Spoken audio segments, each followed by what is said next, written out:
ভাবে সহিহ হাদিস কর্তৃক প্রমাণিত নয়, আমরা তা করতে পারি না। বলেন করতে পারি না। নামাজ, নামাজ, এই নামাজ আমাদের অনেকেরই নামাজ হয় না। রাসূলুল্লাহ বলেছেন সাল্লু কামা রাআইতুমুনি উসাল্লি, নামাজ পড়ো সেইভাবে যেভাবে আমাকে নামাজ পড়তে দেখো। এটা শ্রেষ্ঠ ইবাদত। মুরগির দানার মতো খাওয়ার নাম ইবাদত নয়। মুরগির দানা খাওয়া দেখছেন তো? কথা না কইলে বুঝি কি? এই যে ঠক্কর ঠক্কর লাগাইতেই থাকে।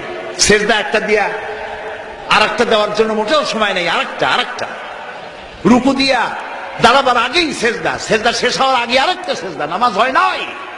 তাদিলে আরকান করা, তাদিল মানে বরাবর করা। যতটা সময় রুকুতে ততটা সময় কিয়ামে, যতটা এক সেজদায় ততটা দুই সেজদার মাঝখানে।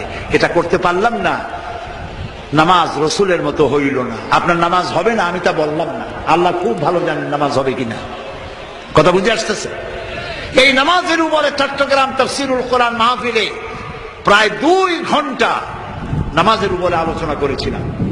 আলহামদুলিল্লাহ, লোকেরা প্রাণ ভরে শুনেছে। আবার যদি এখানে শোনাবার সুযোগ হয় শোনাবো। এই ব্যাপারে একটি কিতাব আছে, নাম বলবো?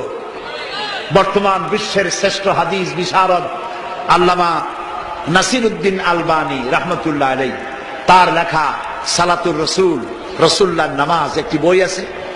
এই বইটি আমি পড়ার জন্য সকলকে অনুরোধ করি। সহিহ হাদিস দিয়ে বইটি লেখা। নামাজ যদি না হলো কোন ইবাদত কবুল হবে না। প্রথমে কিয়ামতে প্রথমে কি প্রশ্ন হবে বলেন সবাই? নামাজ। নামাজ কবুল, সব কবুল। নামাজ কবুল না, কোনটা কবুল না। প্রিয় ভাই সব, আল্লাহর নবী বলেছেন লা দীনা লিমান লা সালাতা লাহু, যার কাছে নামাজ নাই তার কাছে দ্বীন নাই। আল্লাহ রাসূল বলেছেন মান তারাকা সালাতান ফাকাদ কাফারা, মান তারাকা সালাতান মুতাআম্মিদান ফাকাদ কাফারা।